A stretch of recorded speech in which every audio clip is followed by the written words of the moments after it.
Hello everyone and welcome back to Fallout Wasteland Warfare, my settlement mode playthrough, and we have made it to the finale of the season. It's all been building up to this, and I hope you're excited to see where things are going to be leaving off this season. And just ahead of what's going to happen today, I want to thank you for sticking around for this season and all the previous ones as well. I hope you enjoyed it. And please do stick around to the end of this video for a little bit of information regarding timeline for the next season and some in-between season plans that are like half formed. Just to hear your opinion on whether or not it sounds like something you'd be interested in. But we have to focus on today and what we're doing today, and we are finally back at New Hope itself, featuring all of the upgrades that have been purchased through the season by your decisions. On that note, we're not doing Explore cards today. There is no time because of the pressing matter that's approaching. But the last week has been spent on what you voted for. The vote was massively split this time in the final vote. There was no clear consensus rather about what to do, but at time of recording, by just literally a couple of votes, upgrading a turret in New Hope for 500 caps of the 807 I believe we had has been spent. So one of the two MK1 turrets has now become a heavy laser turret. That might make all the difference. Honestly, it could come down to that.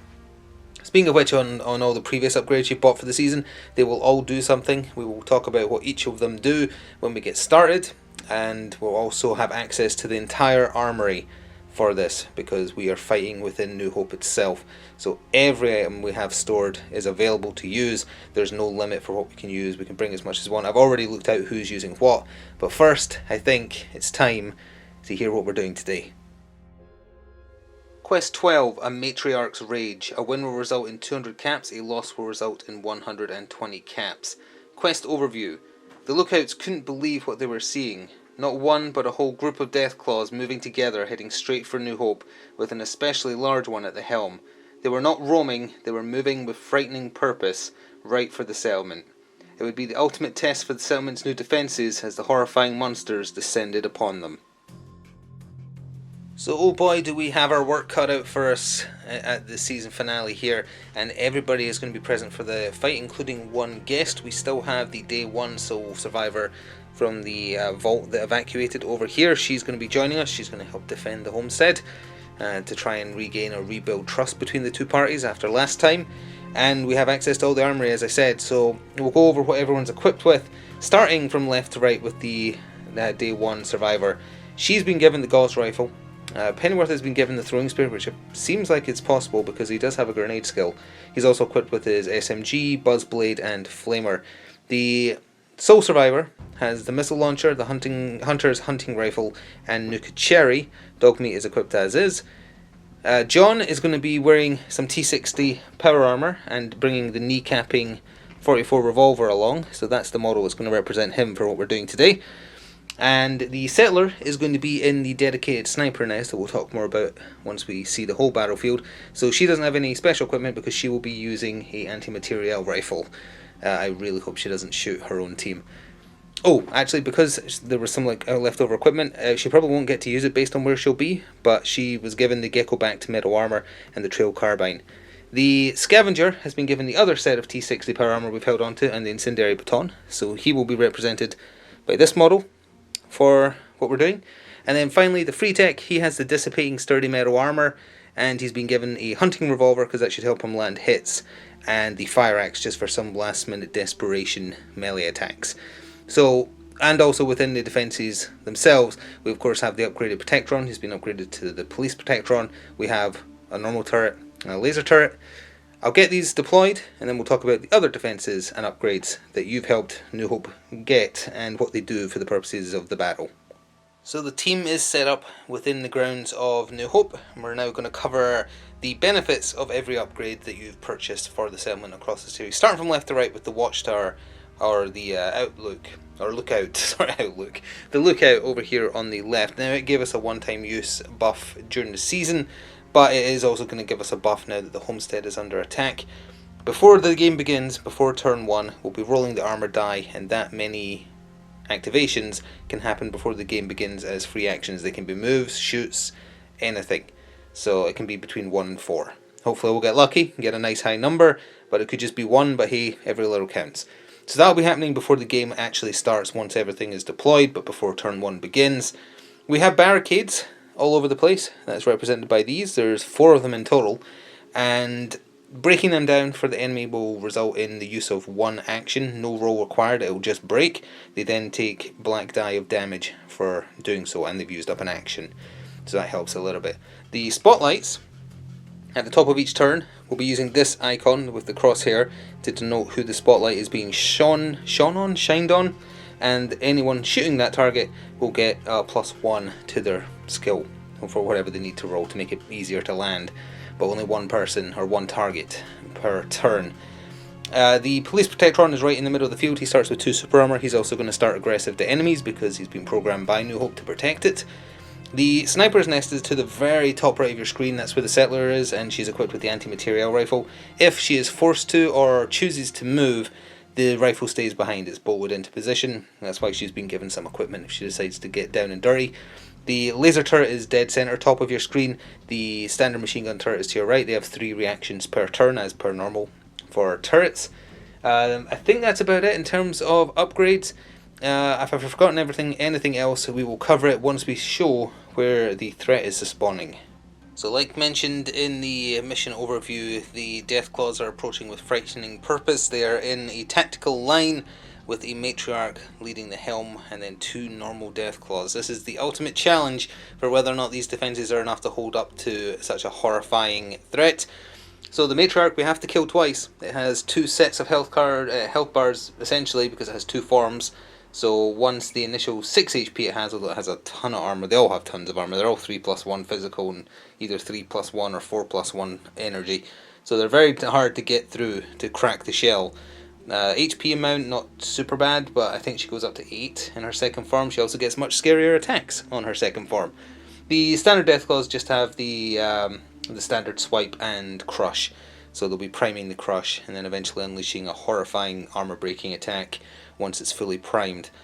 And they have a goal. It is not just wipe us out. They are very specifically going after the 3 main structures of New Hope. So the lookout tower to your left of the screen, the central building, and then the right building. We'll be rolling a 50-50 chance for their activations on the 50-50 die you've seen throughout the series. If it gets an X, well, didn't in this case. If it gets an X, they will focus on going to whatever the closest target building is with the intent to attack it. The building is going to have 2 armor and 10 health, and they're going to attack it. If it reaches 0, they've destroyed it. They'll move on to the next one. If an X is rolled, they will simply go after the closest threat that is attacking them. Sorry, if the O is rolled. If the X is rolled, they go after the building.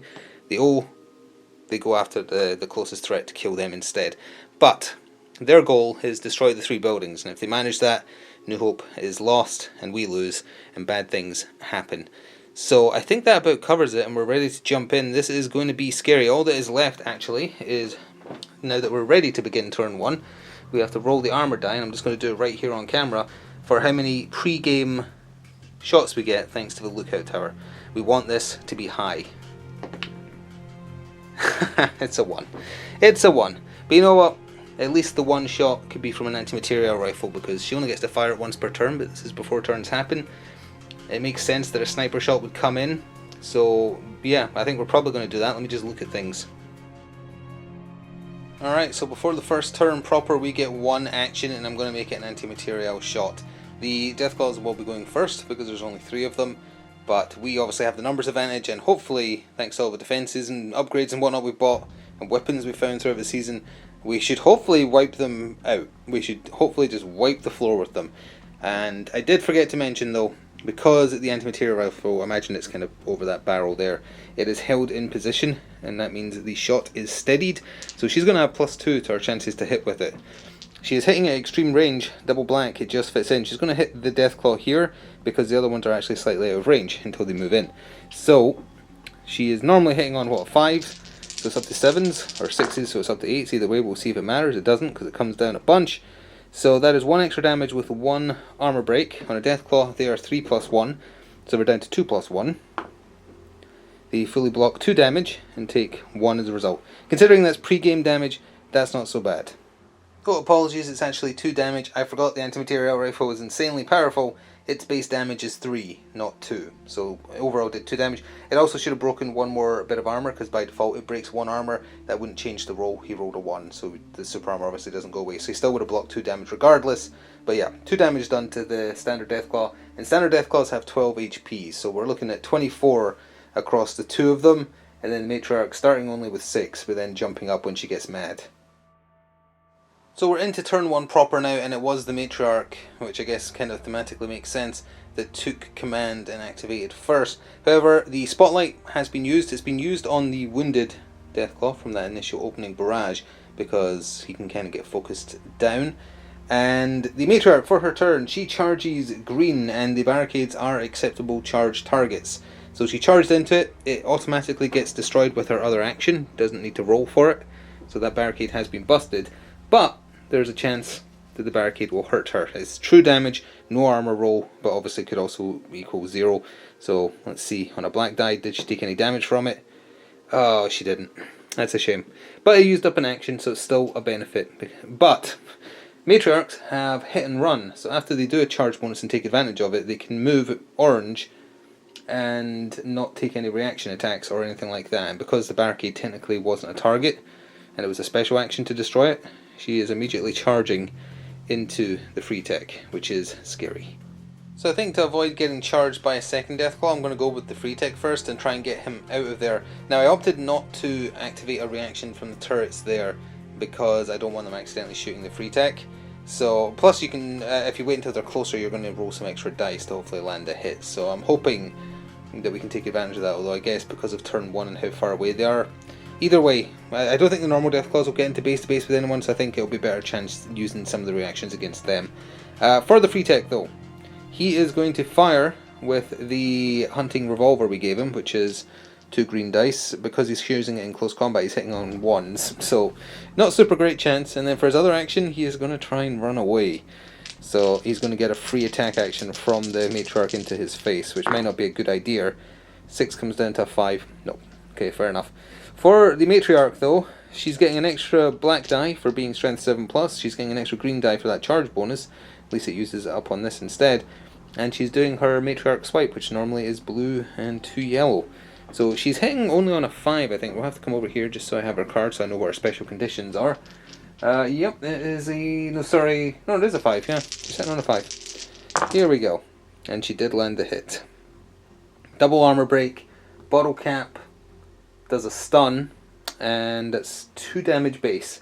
So with the 2 armor break though, how much armor does he have left? Thanks to that sturdy metal armor, he still has 1 armor, which did not save him. So that is 2 plus a stun, but he does get to walk away, and the stun will stay on him though, so he's only going to get to move yellow, but yellow should more than sufficiently, because his base is red, because he's faster than most.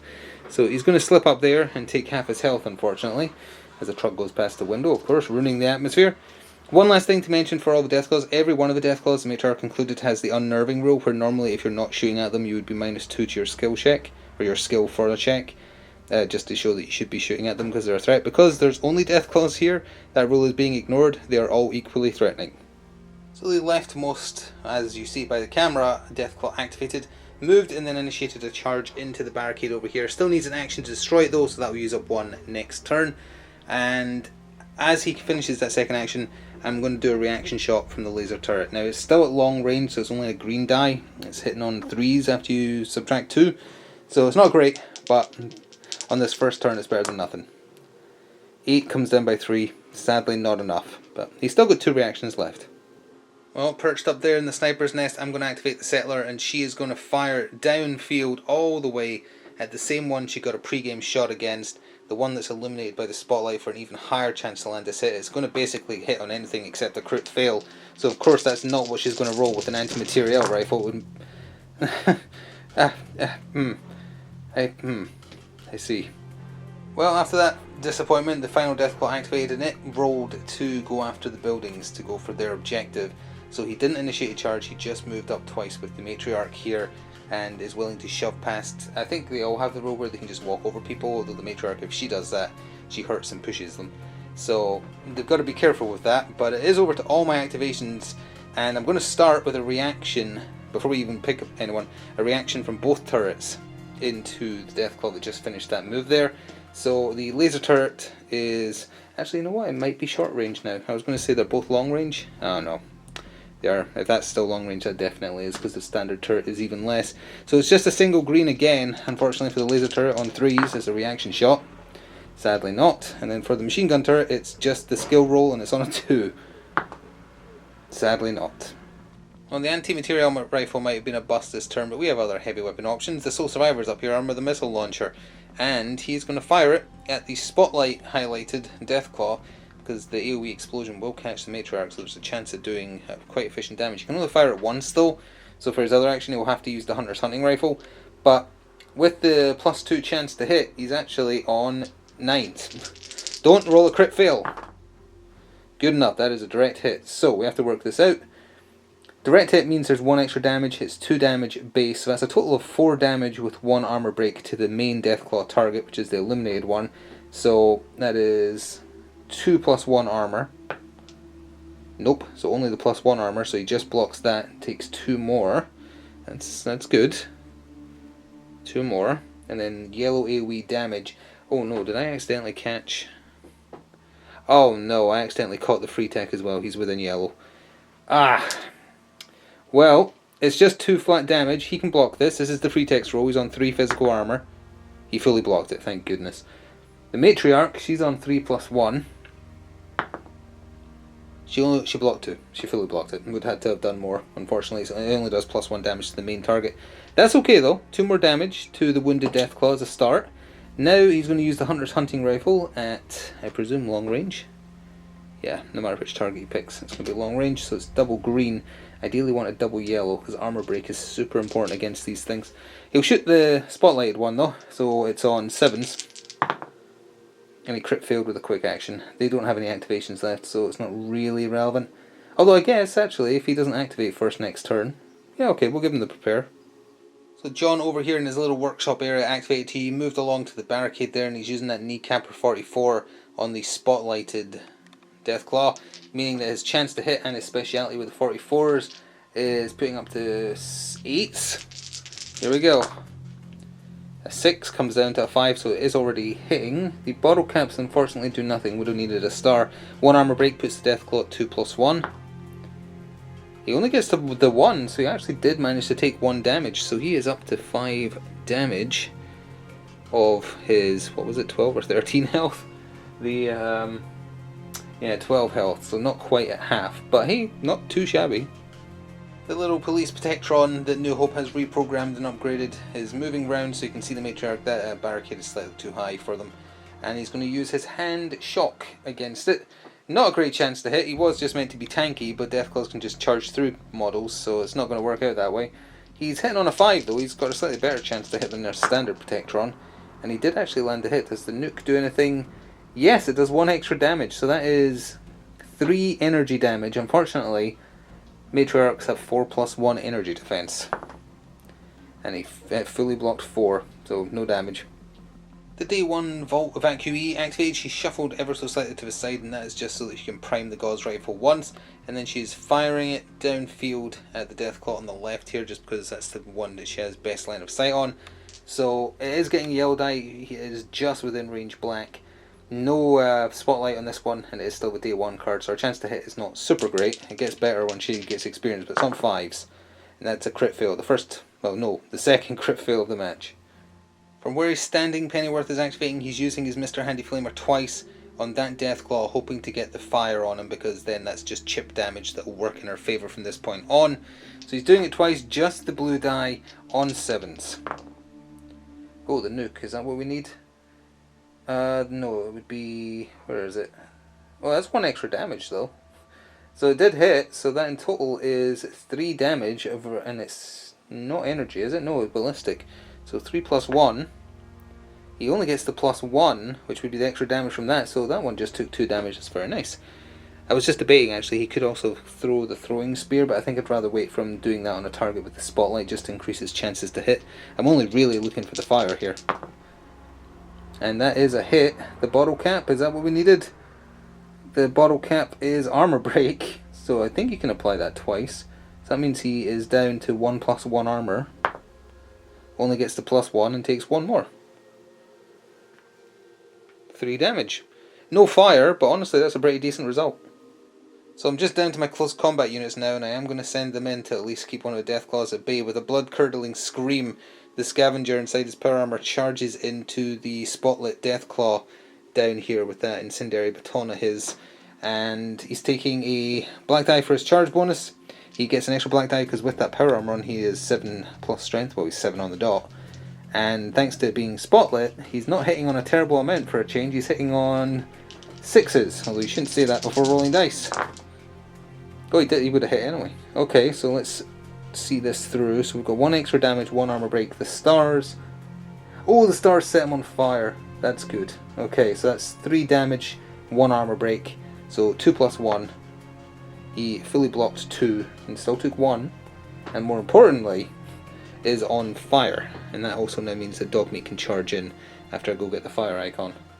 So last activation for the turn, Dogmeat is charging in to help take on this Deathclaw. However, I did just realise I forgot when the Soul Survivor used the Hunter's Hunting Rifle, didn't throw in the extra black die for shooting a creature. Too late to go back now. I will try and remember going forwards. That is an oversight that might have cost me. I don't remember how badly he missed. I think he failed with a quick action, right? So wouldn't have made a difference. Hopefully that's I'm remembering correctly. Anyway, Dogmeat taking a charge bonus black die and outnumber bonus green die, and because of that spotlight I think he's hitting on 8s. Well, that comes down by 3. The stars give him quick actions. I guess he'll take a prepare then. Yeah, he can take prepares, but that's just the standard 2 against 3 plus 1. Ooh, only the +1. He actually did 1 more damage. Just chipping away at him. That's over half that Deathclaw's health just now. That is 7 of his 12. So that's pretty good. Like, he's down by over half just. That one took 3, and the Matriarch took a bunch of hits and kept going, but still, she's not as big a threat until she's on her second card. So, not a bad result. So you better believe events are still taking place, because the Wasteland do be like that. So what's carrying us into turn 2? The Still in the Air makes activities easier to notice.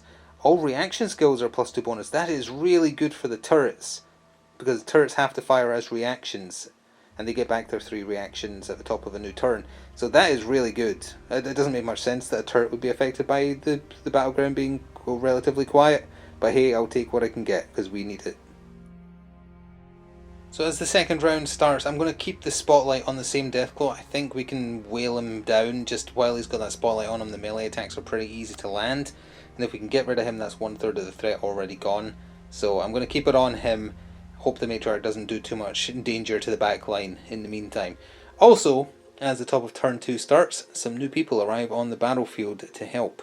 Over here, the Mechanist and a newly restored MK1 Securitron have appeared to help out. The Mechanist has his armour, the Protectron's Gaze and Mr. Handy Buzzblade. The MK1 Securitron has his Gatling Laser and SMG, and they are here to help and will be activated alongside my troops. So hopefully this means that things will turn in our favour even more so this turn, but the Deathclaws go first. And of course it was the Matriarch again of the 3 who activated, and she wanted to go after the objective, so she is heading for the central building, and as such made use of Barge and Trample. So she can walk through smaller bases. She initiated a charge because she has to into the barricade, and Trample means that anyone she passes through, in this case the poor Police Protectron, they either get flung orange and get a guaranteed stun, or they take a 0 damage hit with 2 black dice and a yellow die. And because he has some super armor, that's what I'm opting to do, because I want him to shoot twice in his turn. So no skill die, it's just straight up he takes these effects. 1 armor break, nothing. Good. The Matriarch's other action is to destroy this barricade. Oh, a little awkward. Let's just get rid of that. There we go. Put her back there, and then she's making use of hit and run again to get into base to base with the building, so she can start trying to destroy it next turn.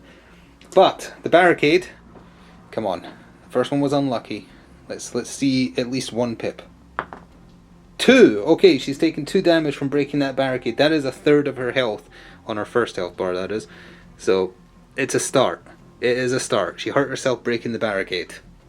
Oh, before we go to my first proper activation actually, both turrets and the Soul Survivor are all going to use a reaction to the Matriarch finishing her charge in the barricade prior to moving out of line of sight. So we're going to start with the laser turret. That's short range, it's a black and a yellow die thrown in, and thanks to that event, hitting on 5s. Not good enough, so that's a miss. The laser gun turret I think is still at long range for the matriarch. Yeah, so just the skill die. But hitting on 4s. Okay, it hit. That's 2 damage versus 3 plus 1. Blocks it all. And then the Soul Survivor has to hit with not the rocket launcher. It's at point blank range, so that'll be 2 yellow dice, which is actually a good thing. I'm remembering the black die this time. And reactions are at normal skill level, so it's at 5s. Thanks to that event. 7, not quite good enough. That would have been such a good hit as well. Well, they all wasted a repair, but that's okay. From the angle she has here, the settler with the anti-material rifle can see the Deathclaw over there, and with the height advantage the barrier is not protecting him.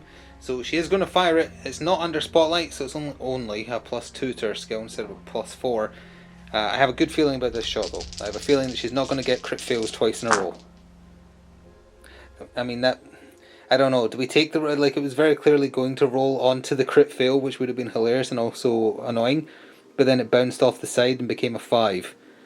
I mean, it did bounce. I didn't do that. It just bounced off the side. So I'm taking the 5, honestly. I'm not taking 2 crit hits in a row with a powerful gun like this. So that is 5 damage with an armor break. This is probably the last time she can fire at long range as well. So this was our last chance to do good damage, because it's not great at close range. It's just 1 black die. So this is 5 damage versus 2 plus 1. Sorry, 2 plus 1. So it blocked 2 and took 3. So we'll just change that 2 to a 5, and all of a sudden that Deathclaw is at half health, but that's all she's doing. So speaking of his Deathclaw over here, he's the one out of the 2 of them activated. His first action is to destroy the barricade here, and we're going to roll for whether or not, I have to clear this out, to see whether or not he takes any damage. There we go. Let's see if we can get lucky again. Come on. No, sadly not. But that is an action. He wants to attack the closest threat. He doesn't want to go after the objectives this turn, so a very easy charge, unfortunately, right into Pennyworth's face. But at least he's not attacking the building itself. Oh, and actually, let's roll for, if it's an X, he takes a black charge bonus. Oh dear. Okay, that is a black die charge bonus for when he gets to attack. He's also fully primed for his Deathclaw Crush. Oh, once again, we're going to have some reactions from the turrets, because I don't see much other opportunities to use them. So for the action the Deathclaw did to destroy the barricade, the laser turret is reacting, and then for the charge, I think I'm going to use the laser turret, even though it might hit Pennyworth. But we're going to start with the laser turret. It's on 5s thanks to the event.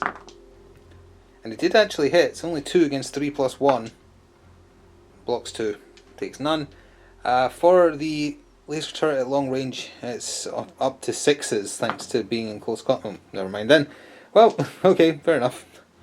Alright, before this Deathclaw down here that's under the spotlight still activates, I'm going with John, and I'm going to try and crack that shell. So normally with that, sorry, not John, the scavenger. Normally it's double green and blue. It's triple green though, thanks to outnumber bonus, and that power armor again is giving him strength 7, so it's taking a black die. And thanks to the spotlight, it's on 6s.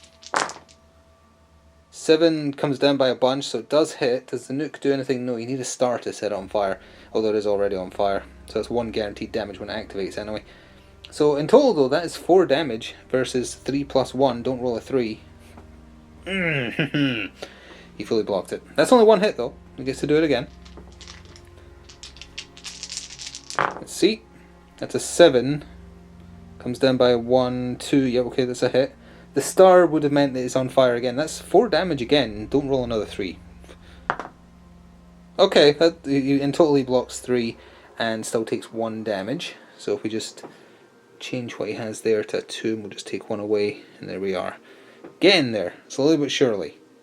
So we're staying down here because this Deathclaw is activating. He is immediately taking 1 damage thanks to the fire. On a X it goes out.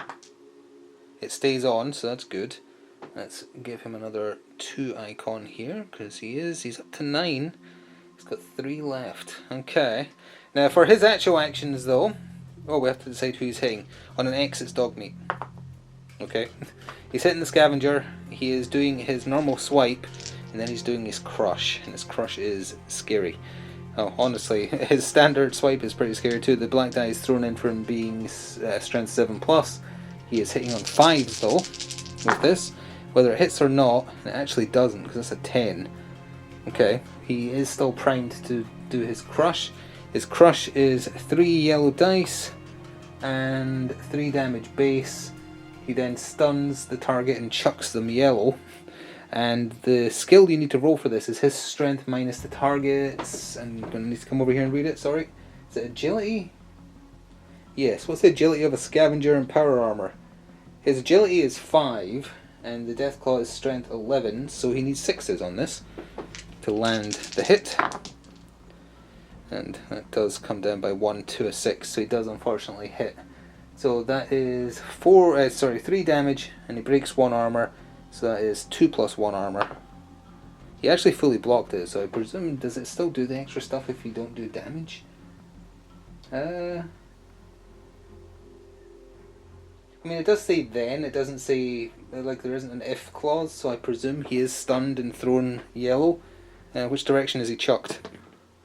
That way. He lifts him up over his head and chucks him over here. That's pretty cool. So, whoop! Chucks him over here and issues a stun. Dogmeat had been sitting on a prepare action, which would have triggered after the first attack, so he's going to get it on a -2 though. But he still has that green as if the scavenger was there, because it would have happened after the first attack, not the second. It hits. Does the bottle cap do anything on a dog bite? No, nothing important. So it's just flat 2 damage versus 3 plus 1. Fully blocked it. Fair enough. So it's just over to my activations now, and I was thinking, who do I want to go with? My goal for the remainder of this turn is kill this Deathclaw, and I think for my best opportunity to do that, I need to get Dogmeat out of combat so that the Mechanist and his Securitron can help out with gunfire rather than trying to get into close combat. So I'm going to have Dogmeat bite and then flee combat, which means the Deathclaw will get an attack on him. No extra dice for help because Dogmeat is by himself. Let's see how it goes. It comes down to a 7, that's not good enough, needs to be a 6. So that's a miss. So now he's pulling away from combat, so the Deathclaw gets to do the Deathclaw swipe, which is all of his dice, the black dice for his strength. But it's on a -2, so it's on 3s. The blue die fell out of there. It does hit, unfortunately. The bottle cap does stun, and that's it, basically. So that's 3 damage versus 2 armor. He blocks 1, takes 2, and gets stunned. But at least he can pull back from combat. So he's pulling back over there. I'll go look at the stun icon. Oh wait, he had super armor, so it would be 1 damage. Forgot about the super armor. There we go. But the super armor's gone now. So we're going to handle a couple of quick activations here. Starting with the Mechanist, he is moving up and then using the Protectron's gaze on the wounded Deathclaw. His chance to hit isn't great. It is 2 black dice, and thanks to it being under that spotlight, it's on 6s, not 4s. So improved chance, but not if you roll like that. And then the other action we're going to do is the free tech here. He's shaking the stun and just shooting point blank with that hunting revolver of his, so that is 2 green dice, and thanks to that spotlight he is hitting on 5s. Oh, that's really good. That is 4 damage. Wow, 4 damage versus 3 plus 1, 2 plus 1, so it blocks 3, takes 1, so we'll just remove these 4 and turn one of them into a 5. That Deathclaw has 2 health left. And technically we only need to do 1, because then the fire will kill him at the top of his turn. I'm remembering this time. Gotta go with John back there, because if he can take out that Deathclaw in 1 shot, he has clean line of sight to then go after the Matriarch, and hopefully do something to her with that kneecapping 44. So thanks to all the various bonuses, he's up to 8s against this one. So he does hit, he cracks 2 armor, that's really good. The bottle caps do nothing, so that's just 2 damage versus 1 plus 1. Ah, he fully blocked it. I'm taking another shot against that Deathclaw. So again, it is a hit. Okay, he only has super armor, so 1 damage flat goes through because all his normal armor is gone. That means we can ignore this Deathclaw. The fire kills him when he activates. Don't even need the spotlight on him. Which means, who have we still got to go with? Day 1, Evacuee, Sole Survivor, Pennyworth, and the Securitron. I need to see if I can get line of sight on the Matriarch. I want to try and get her down now. So of that lot, the Day 1 Vault Evacuee activated. She moved over here to prime the Gauss rifle once, and is then shooting it at the Matriarch's back. Only hitting on 5s with 1 yellow and nothing else. Gets a crit. I'm going to call that an extra bit of damage. Its base damage is normally 3. Its prime damage gives it another 1, so that's 5 damage into the Matriarch's back. It counts as physical, so this is 3+1. Oh, it only blocks the 1 and takes 4. Wait, I have to make sure I've done my maths right there because that's important. 3 base, that makes it 4. Primed makes it 5. It only blocks 1, so it took 4. Yeah, that is the Matriarch's first card down. Now that's both a good thing and a bad thing. Let me just grab it here. So that was the Matriarch's first card, 6 health. So that now goes away, and the second card comes into play. Her strength goes down a bit, her perception goes up, her endurance goes up to 8. That's the important parts. Her armor is all just flat 4 now, but no super armor. Her move, her charge distance drops to red. But unfortunately she gets a bunch of very scary attacks now. This bundle of attacks to be exact. She can headbutt, she has rage, a haymaker, it's a one-time use I think. Tail swipe along with the swipe she had already. And I think that's it from her basic attacks. But she still now has 8 health left to go. Before we go any further, I did forget that because of the conditioning the Matriarch only had in her first form, when you activate her, she's supposed to roll for VATS, essentially, as if she had VATS. Wouldn't have mattered in the first turn because all her quick action would be useful. Actually, no, she could move. No, that's only on her second form.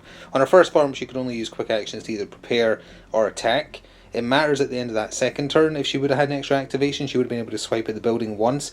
So we're just rolling now to see if she gets VATS. And I think it was on stars, so yes she does. So she's going to get 1 free Matriarch swipe against the building, which is double yellow and a blue. And that would have been a crit fail anyway. And you can't quick action a quick action, so never mind. I'm glad I got it on camera, but as it turns out it was all pointless because she ended up missing. So the Securitron with either partially or fully restored capabilities is on its feet and it moved up twice, ignoring the Deathclaw here because it's already dying to fire damage. Just want to get into a better position over here for next turn. So I think the only person I've got left to activate now is the Sole Survivor. So the Sole Survivor is either being very heroic or very stupid. He is jumping off the building and charging into the Matriarch to fight her with Grognak's sword in hand. For falling though, he's going to take a black die of damage. Nothing. Okay, got lucky. Can't attack this turn though, and he's definitely taking a black die charge bonus because he wants to smack her really hard at the top of the next turn. Oh, you know what? I totally forgot about Pennyworth as well. He hasn't gone yet, so we do have someone else left to go. So I was forgetting both the robots because the Police Protectron I don't believe has activated either because the Matriarch just trampled through him at the top of the turn. So he'll be shooting his hand lasers at the... Oh, now they're both in combat though. He could hit. He'll do it into the one. He'll help out his fellow robot. He'll do it into the one with Pennyworth fighting it. So hand shocks. We'll do those first, I guess. It's on 7s thanks to him shooting into combat. So that's a miss. Whichever way it rolled, I was going to abide by. Second one is a hit though. Okay, and that we'll ignore that one. I was curious what that one was. It was a bottle cap, which is nothing. So that is just 2 damage. Well, he has to decide who to hit first. Well, 1 and 3 is the Deathclaw because it's a slightly higher chance. He's in Pennyworth. 2+1 armor. He takes 1 damage. Pennyworth gets shocked in the back by his robot brethren just like that. Thanks for that, buddy. Okay, speaking of Pennyworth, he's just rolling a yellow die for his Mr. Handy Buzzblade. He's hitting on 7s though. He's doing it twice because I want him staying in combat. Roll 1 armor break, 2 versus 2+1. Fully blocks it. That's also a hit against 2+1. Aha! That time only the +1 saves him and he takes 1 damage. So this, if we get rid of that single, we'll replace it with a 2. That Deathclaw is up to 7 damage. I want to keep Pennyworth in combat there so that if he rolls to attack the buildings, he at least gets an attack of opportunity as the Deathclaw moves away. But that is the end of the second turn. Alright, I say with a little bit of trepidation that things seem like they're going in our favour so far, but let's see what happens, what event carries us over from turn 2. Vertibirds overhead, aka nothing. So as we start the third turn, the spotlight is moving because there's no need to keep it on the Deathclaw that's going to die if it activates. The spotlight has been moved to the Matriarch to give the Sole Survivor the best chance to land a hit against it. And if this Deathclaw down here is the one to activate, then it's just a free turn essentially. So let's roll for it now. 1, 2, 3, 4, 5, 6. Ha! Okay. Just out of curiosity, would have wanted to kill someone or go after the objective? Kill someone. Well, too bad. You just burned to death, and now it's my turn. So for my first activation, it's got to be the Soul Survivor to take a swing at the Deathclaw Matriarch. However, I did have her cards mixed up before. It's on the second form that she's in now that she can do quick action attacks. The first form she can do quick action moves and charges, so I'm glad she didn't do any damage, because otherwise it wouldn't have happened. Soul Survivor, Grognak Sword, black die charge bonus, black die strength 7+, sword is green, green, yellow, and with that spotlight he is hitting on 9s. He's doing this twice, although losing a black die after the first roll. Hit. Oh, yes. So that comes down to a 6. Oh boy. Now the sword is base 2, so that is 5 damage with an armor break. So her armor is down to 3, because she has no super armor in Form 2. She didn't block any of it, and just... Did she actually just take 5? 1, 2, 3, 4. She took 5. She took 5 of her 8 from one swing. Very nice. We lose a black die. Can you just finish her? Can you actually just roar like Grognak and smack her? Not with a 10, you're not. Oh wait, it comes down to a 7. Even without the bonus that hits. Oh wait, no. Yeah, without the bonus that hits.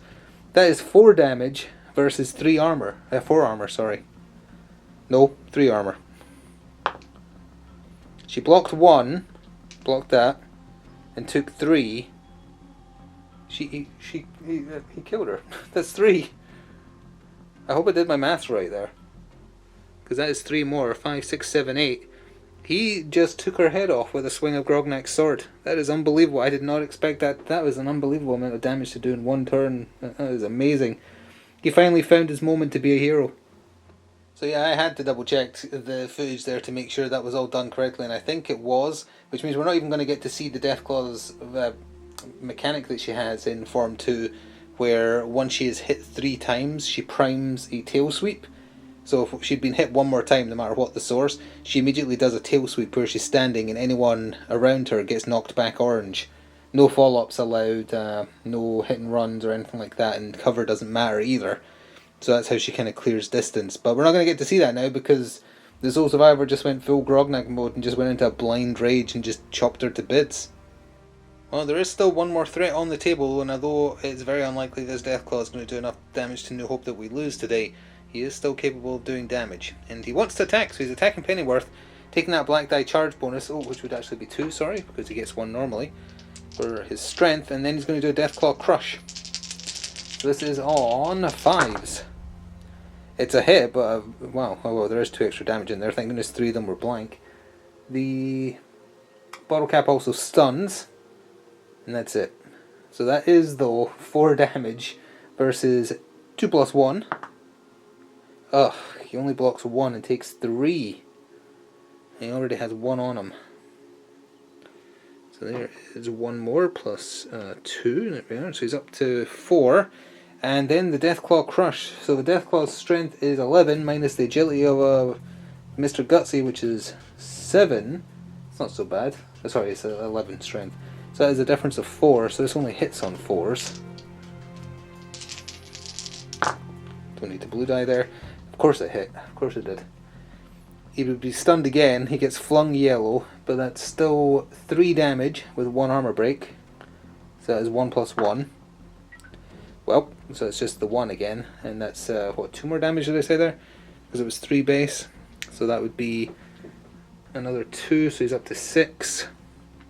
So how much health does he have left? He has 2 health left. He gets flung in a direction yellow. He's getting flung in this direction yellow by the crush. There we go, he's right over there, although at least now that means he can shoot back. Well, now it's Operation Everybody Pick on the Deathclaw. We're going to start with Pennyworth. He has to immediately remove that stun he got, so that is gone, but then he's going to shoot his Mr. Handy SMG. Then we'll do the Protectron behind him afterwards. That is a hit, no extra damage though, unfortunately, so it's just 2 versus 3 plus 1. Fully blocked it. And then the hand lasers, I always forget what you're rolling for the hand lasers. Hand shocks, sorry, it's yellow and blue. And it's on 5s. Nope. First one is a swing and a miss. I just dropped the skill die on the floor. For the record, it landed on a crit fail, but it wasn't in the box, so it doesn't count. I don't know what that was before it got knocked. I think it was a single break. Energy defense on Deathclaw, just double checking. It's 3 plus 1 as well. This would be 2 plus 1. He fully blocked that as well. Now you find the ability to block everything. So the Securitron is moving up, and he's going to use that Securitron Gatling laser. And apparently for Gatling weapons and miniguns and whatnot, every additional hit after the first has 1 extra armor break automatically, which is something that was done incorrectly before. This one shoots 4 times in total, not 5, and is just a single black die, range black, 1 energy damage base, and he's hitting on 5s. But he gets to do this 4 times. And the first one has no additional armor break, I presume, it's a miss. So now he has armor break 1, and that is not quite enough because he's on a 5. Then armor break 2. Okay, that hit. So armor break 2, he's down to 1 plus 1 then, and that means he blocks 1, takes 1. Oh no, it's 1 base damage, sorry. So no, he fully blocked it. And the last shot. Okay, does the bulk heavy even do anything? Nope, not on this gun. So that is, what, 1 plus 1 now? It's only the plus 1, but it's 1 base damage. Yeah, if that black die isn't anything, if it isn't a damage pip, then it does nothing to him, unfortunately. Let's handle John and the day 1 evacuees actions. John's only going to get to fire once. He's going to move there and fire, and she's going to stand still and fire the Gauss rifle twice rather than priming it. I don't know if that's a good idea or not, but that's what we're doing. So for John, 2 yellows and a blue die with his speciality with 44s. He's on 6s because there's no spotlight on this Deathclaw. He did hit. Nuke. Nope, does nothing. But 1 armor break, 2 plus 1. He only blocks the plus 1 and takes 1. So that's him up to 5, 6, 7. That's him up to 8 of his 12. And then for the 2 Gauss rifle shots, it's a single yellow die. And it is hitting on 5s. No extra prime damage. Oof. It's a swing and a miss. But Robin gets another shot. And that is a hit. Just base damage, but base damage is 3. So 3 versus 3 plus 1. Blocks 2, takes 1. Perfect. So that is, we'll just replace that with another 2. So that is 9 damage. We're getting there. We're actually almost done midway through turn 3. So let's handle a couple more activations. The Scavenger shook his stun and moved over here. The Settler moved away from the Sniper's Nest, so no more anti-material rifle, but she had to move to be able to see the Deathclaw, so she's going to use that trail carbine she was given at long range. It's on a green and a black die, hitting on 6s. She did hit. Base damage of 2, down to 2 plus 1. Only takes plus 1 and takes 1 damage, so we'll flip one of these to a 5. And that Deathclaw has 2 health left. I don't think we're quite going to get it this turn though, so it's going to get one more chance to attack, I think. We'll see. Who have I got left? The Free Tech will probably get a shot off. I don't think the Mechanist will. We'll have to do some measuring. No, the Mechanist isn't going to get a shot off this turn. He moved up twice though behind his Securitron. Dogmeat I'm just going to leave out of it. I don't want him going into close combat with the Deathclaw even though he could move and charge. So it just comes down to the Free Tech. He can move up to red, he doesn't need to. He'll just kind of move there with his 2 damage. And he's going to shoot that, what did he get given again? I'm blanking on it, I can't see his card. There it is, the Hunting Revolver, double green at range black. Should hopefully help him hit, because he's only hitting on 3s. Ha, he got a crit. 2 base damage versus the 3 plus 1, no? Unfortunately the damage was fully blocked, so we are going to another turn, which means the Deathclaw is getting an activation, but we have to see the event first. So we've got this turn that we're going into, turn 4, and then 1 turn after it to do 2 damage to the final Deathclaw. It's going to happen, which I'm relieved about, because literally everything was at stake. I wasn't joking about that. The settlement would have been destroyed. We can talk more about that afterwards, but obviously let's make sure we finish the job. Models don't receive charge bonus markers other effects of charge and battle cry are unaffected, so the ground is slippery. Hopefully that's not going to matter much. So as we start turn 4, the Deathclaw has to go first, obviously, and the spotlight is right on him because he is the last standing enemy, and he is going after the buildings knowing it's a lost cause. He's going right for the sole survivor and trying to claw his face off. No charge bonus because of a slippery floor, probably because of all that matriarch blood after he went Hulk mode on her. Still getting the extra black die though for his immense strength, and is hitting on a 5. Comes down to a 7. The Deathclaw misses, and he isn't primed to do a crush. He only gets the 1 attack, so he is done. So actually, let's just keep rolling, because if the sole survivor can do it, it's very fitting that he would. So no charge bonuses or anything, because he's just in combat. But that's the sword as base, and that is his strength. So he is just rolling this twice. With the spotlight though, he is hitting on 9s. Is that a crit or a 10? I mean, I think it's a 10, but it's still a hit. Still comes down to a hit. One armor break is 2+1, so he blocks 2 and takes no damage from the first swing. The second one though, the second swing is where everything is super important. The second swing is the one that's going to do the job.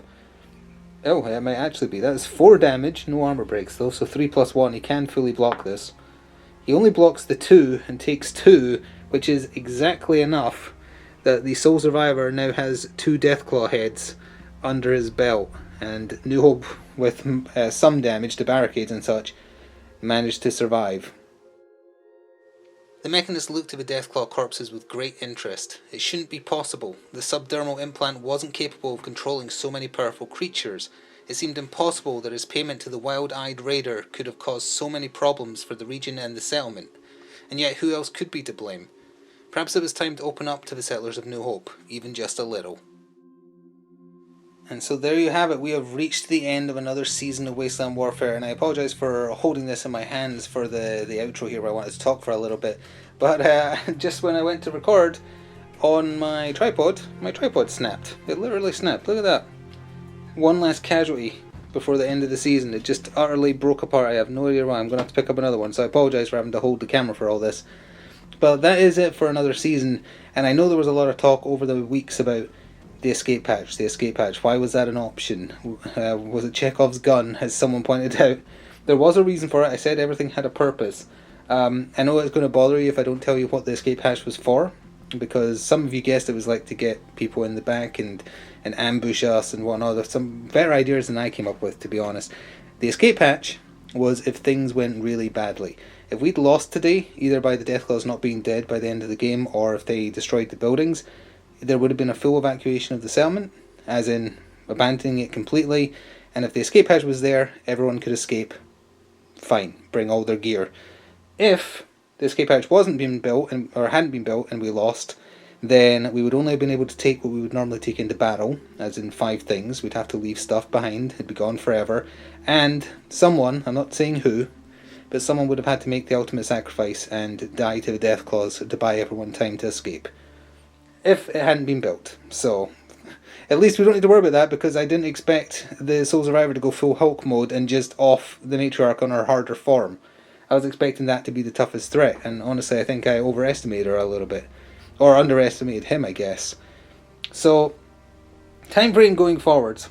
I have plans for a season 4, obviously. There's a few different ways I want to take the story, and hang around for the end of the video for a little sneak peek. I will say that much. But I plan to aim for roughly the tail end of summer, start of autumn for the next season. Kind of 3 months on, 3 months off, more, or 4 months on, 3 months off kind of thing.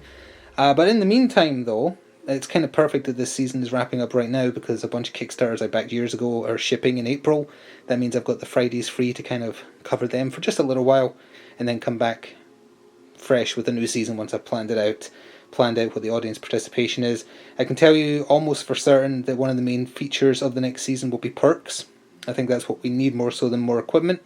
So that's going to be something that we are definitely focusing on, beyond the story beats and whatnot. I think using and buying perks will be a major thing that will probably have an audience participation angle on. Let's see, what else do I have to cover? In between this season and the next, I had an idea for some episodes I almost put into this season, but I felt they were a bit too silly. So what I might do between this season and the next is have a small series where I do the silly ideas. Because I know Fallout games have silly stuff in them, like really silly stuff sometimes, but you've got to be careful with that, because the serious stuff has to matter, otherwise there's no point in having serious stuff. So what I might do is a small mini-series, say 2 or 3 episodes, of what Grognak has been getting up to. Grognak has been getting up to while he's been away from New Hope. So still kind of canon, but you're seeing it from his perspective, and he is not a reliable narrator, if you know what I mean. So I think that might be quite fun to do between now and the next season, and still sort of keep it canon, but also keep it as its own kind of nonsense to the side. That, I'm not sure, no time frame for that, that's just a rough idea I'm kind of working with. If that sounds like something that sounds fun and exciting that you want to see, you can let me know, and I'll make sure to prioritise getting that out over, 1 episode a month maybe, or something like that, just to tide us over. In the meantime, I might also go back to Elder Scrolls Call to Arms, the other Modiphius game that plays exceptionally similar to this. I'm not doing any kind of story stuff with that, just playing it probably, but if you want something else to tide you by that's kind of similar, maybe check that out. Up to you, obviously. So I think that about covers everything. If you've watched the entire series, I sincerely hope you've enjoyed both the gameplay and the narrative, and are looking forward to seeing where it's gone. Please do remember to show your support for this series and in general and the season, and let me know what you liked so I know what to do going forward. If you want to go above and beyond, consider pressing the thanks button or becoming a channel member, and I will see you again at some point for some more Fallout. Hang on right till the end, because there's something to see.